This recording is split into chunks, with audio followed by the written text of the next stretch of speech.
Hey everybody, I'm Jake. Man, a lot of stuff has happened recently, and the last time I made a video was, it's a long time for me, okay? I'm not going to comment on Brexit, but if we're going back to seceding from the Union, then how about we secede from anywhere these two are? I don't know about great again, but it definitely would make America a lot better. Just put them on an island out in the Pacific, nice clean island. In fact, actually put all of the presidential candidates on that same island and have it be Survivor Presidential Election Edition. Actually, that might not be a good idea. If you put all of them on an island and see who lasts the longest, it'd probably be Jim Webb. Anyways, there's some more Marvel news. It's really just a rumor because somebody said something about something because he heard someone maybe saying something about something and he was afraid of getting in trouble, so he's being vague as possible, kind of like what I'm doing right now. So a podcast producer of all people, Matt Kay, is the one who started all this, but really in the back of all of our heads, we've just been thinking this. Only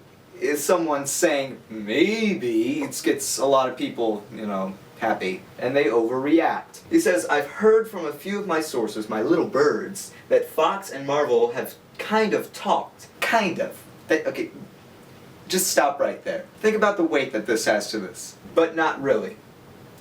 Okay, well that means they haven't talked. Okay. Why are you getting an entire article on Cinema Blend? But there's interest from Fox. We're years away from that ever possibly happening, but I think that's what it would take. Is Fox joining hands with Marvel? Alright, so first of all, they didn't really talk. Two, if they did talk, you have no idea what it was about. It might have just been about the X-Men TV show that they're trying to get, but they can't because they don't have the rights to TV. Only Marvel does. That's why you can see Wolverine show up in an Avengers cartoon. Third of all, he says Fox would have to be the ones putting up the offer, which is never going to happen. Look, they're not making that much money, but they're making some money. Yes, they'd like to make more, but money is money. Like I said, the only reason this is news is because we all wanted it to happen. And now this guy's saying that maybe there's a possibility. And everybody's all giddy because they think, oh, it might happen. Yes, I do realize that the Spider-Man deal happened, but that doesn't mean that it will happen with Fox. There's so many things that went into play there that aren't in play at all here. People get worked up on this type of thing so often. Like, Bernie Sanders had no chance of getting the nomination and then getting elected. Like, it's not even getting elected, it's getting the nomination. But some guy goes on the Young Turks and says, well, I think he has a chance, even though I have no ground to stand on that. I'm an expert, though, and I say it might happen. Oh my god, Barney's still got a chance! The thing that I wanted to talk about wasn't why it can't happen, because anything can happen, but more why it shouldn't. Just because you can do something doesn't mean you have to.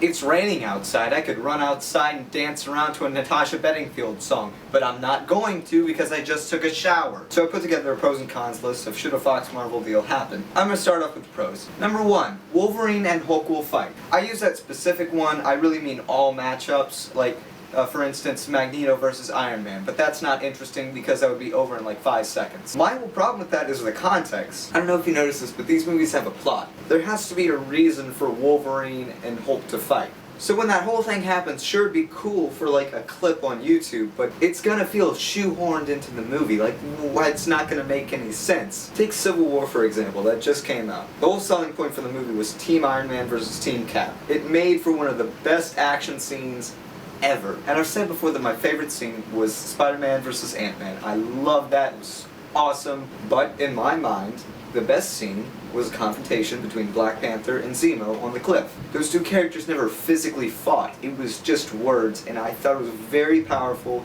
and very well done, and that was what I liked about the movie. Sure, Hulk and Wolverine will sell tickets, but what will it matter to the movie? The second positive thing that I keep hearing is, oh, they can benefit. The Cinema Blend article is called, How a Marvel and Fox Deal Could Really Boost the MCU. You mean box office? No, it doesn't. Captain America Civil War grossed $1.132 billion with a Jerry Seinfeld. That's a lot of money. The most successful X-Men movie didn't even crack $1 billion. And that's technically not even an X-Men movie. Technically not. I said technically. Also, Who going to see Deadpool didn't see Civil War? There's a few outliers, but most of the people are the same people. They're not gonna go twice just because Deadpool's in it. Well, they might, I don't know. But it's still not enough money to justify paying billions of dollars for that character. The third one is, we will finally get a good Fantastic Four movie. Just because it's at Fox doesn't mean it's gonna be bad. If you take your time, then even Fox can make a good Fantastic Four movie. The only reason why Fan4stick ended up the way it was is because they rushed it. They have to make a Fantastic Four movie every X amount of years, or else the rights will reverse back to Marvel, much like what happened with Blade, and they won't do much with them. Which leads me to my cons. They won't do much with them. Much like what I said with the Hulk vs. Wolverine, the Fantastic Four need a reason to be there. There's a long list of movies that they haven't even made. They're either going to make a Fantastic Four movie in 20 years with the schedule they've got, or they're going to put them in Infinity War. They know exactly what Infinity War is going to be about. They know the characters. They know everything that's going to be in it. Where do the Fantastic Four fit in there? They would have to be shoehorned in there. And my number 2 is, they would hog the spotlight. There are plenty of characters that don't have a movie or a Netflix show. I know nothing about Moon Knight, but I'd rather see him than another Fantastic Four movie. And the third thing is, it will definitely be a reboot. I can't stress this to you enough. I loved seeing Spider-Man in Civil War, but this is the third Spider-Man we've seen in the past 10 years. I know that the first Fantastic Four movie happened in 2004 or 5, but if you're counting the 90s one, then this will be the 4th Fantastic Four incarnation. And like I said, you can make a good Fantastic Four movie. I mean, The Incredibles was perfect. But I'm tired of seeing new versions of the thing we've seen over and over again. And they just redid the whole X-Men universe, you know, like, the whole point of going back in time, I thought, was just to, like, get rid of all the plot holes. So as Jeff Goldblum once said, you were so preoccupied of whether or not you could, you stopped to think if you should. But I'd love to hear what you think about this, so comment down below, and that'll about do it for today. Thanks for watching.